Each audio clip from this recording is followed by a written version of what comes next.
Okay, I'm just going to leave it here. So this is going to be our SOAP Note workshop for today. We're going to focus on use of clinical language. So why is it important? So everybody's speaking in the same terms, so you can understand the notes of somebody else and they can understand your notes. Yeah, and it just shows that we're skilled therapy, and that not everybody can use this. I don't know, that's a bit of a stretch, but how do you develop it? It takes time. I'm still learning, and I think a practitioner that's been out there says that they're still learning too. So, how do you guys develop your clinical language?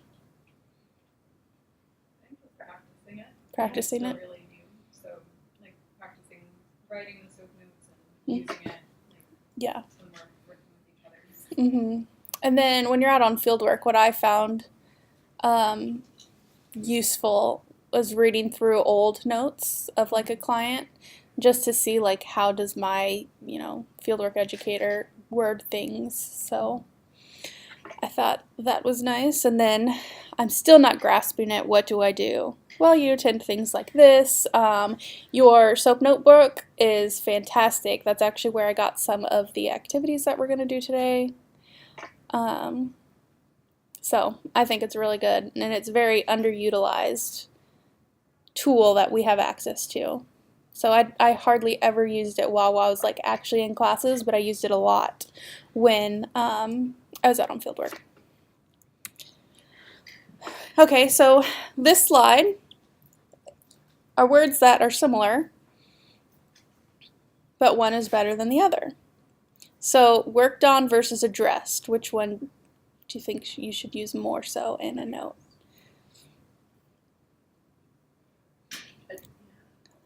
Everybody agreed on addressed? And it's not that I'm saying worked on isn't correct, but you could, it sounds better if you used a word like addressed. What about guided versus helped? Guided. Guided. Mm-hmm. Administered versus gave. Administered. Mm-hmm. Found out versus identified. Identified. Mm-hmm. Instructed versus showed. Instructed. Mm-hmm. So, and I mean, I'm sure there's scenarios. I can't talk today. I'm sure there's scenarios where you could use maybe one of the lesser ones that we identified today, but just to go back through in case you couldn't hear on the recording. The first one, worked on versus addressed, we said addressed. Guided versus helped, we said guided would be better. Administered versus gave, we said administered. Found out versus identified, we chose identified. And instructed versus showed, we chose instructed. So this next slide, you guys get to correct the objective statement. So the first one, client played catch using bilateral upper extremities to facilitate grasp and release patterns. Would you want to include the therapist in there at all, like client? And therapists play catch together to, does that matter? Nope. So Would you want to use the word played? no, you wouldn't want to use word played. So, or at least, like, so client use bilateral upper extremities to facilitate grasp and release patterns by engaging in a catching activity. That would be good, yeah. Anybody else want to take a stab? You have a million ideas. No, that just seems overly, I don't know, that just seems silly. Silly? So the one the book gave the answer to, client worked on functional grasp and release patterns needed to manipulate household objects.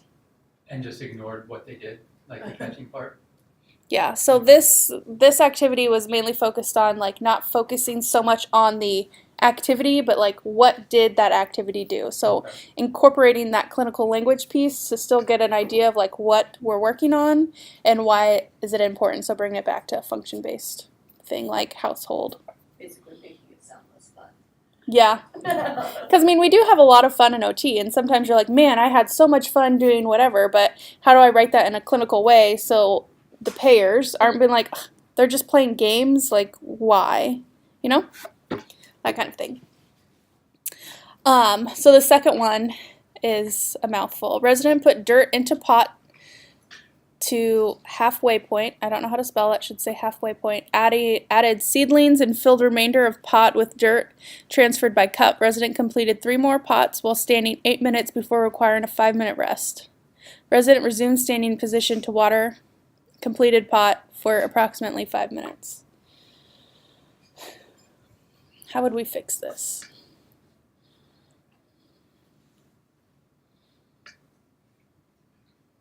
Resident utilized grass and upper extremity strength in a gardening activity. I know this one's hard. So here, how can I explain this? So what are some of the things that they're working on in this activity? Looks like there's some sequencing happening. Sequencing, Endurance, endurance how? physical endurance for standing. Yes, so standing tolerance. Seems to be important. Mm-hmm. And then the activity, we know it's gardening. So this could be, we could just call this like a leisure activity. We don't have to be specific about gardening. And so going back to the standing tolerance.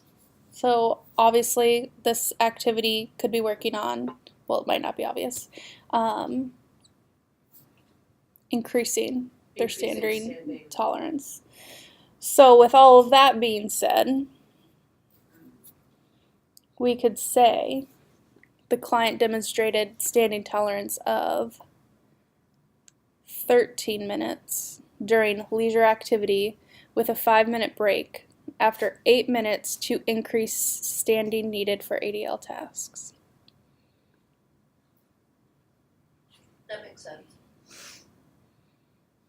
So it makes it more concise and you still get a clear picture of what the client did.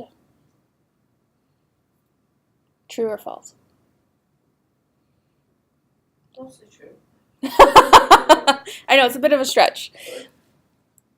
Well, I mean, I guess, because looking at the sentence that way,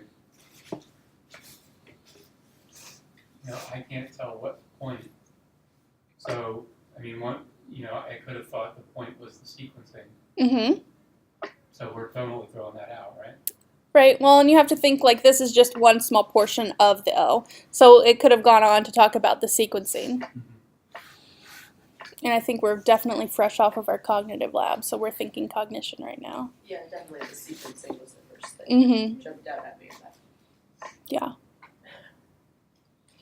But it makes sense with the amount of detail that they put in there that standing endurance or standing tolerance would be Yeah. a major concern. Yeah. Any other questions on that one? Comments? No? Okay. So the last one. Client painted sun catcher in craft group to be able to see what she could do, that she could do something successfully. Even I can see that one's a problem. I can see it's a problem, but I'm not sure what the point of it is. So I'm Right. not sure how to fix it. Okay. Well, yeah, maybe something about like building self-esteem. Yep. Client built self-esteem by successfully completing a handcraft project. Yeah. That was good. That was pretty close to what the book said. Client completed a series of quick success projects to increase self-esteem.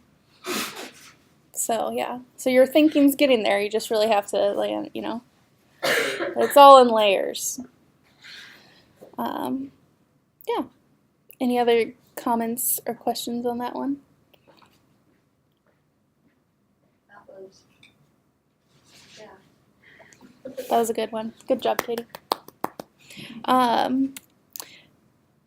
So, and then this slide is just written out of what the book said. And then additional resources. This link has a really good resource for skilled action verbs. So going back to the like worked on versus addressed.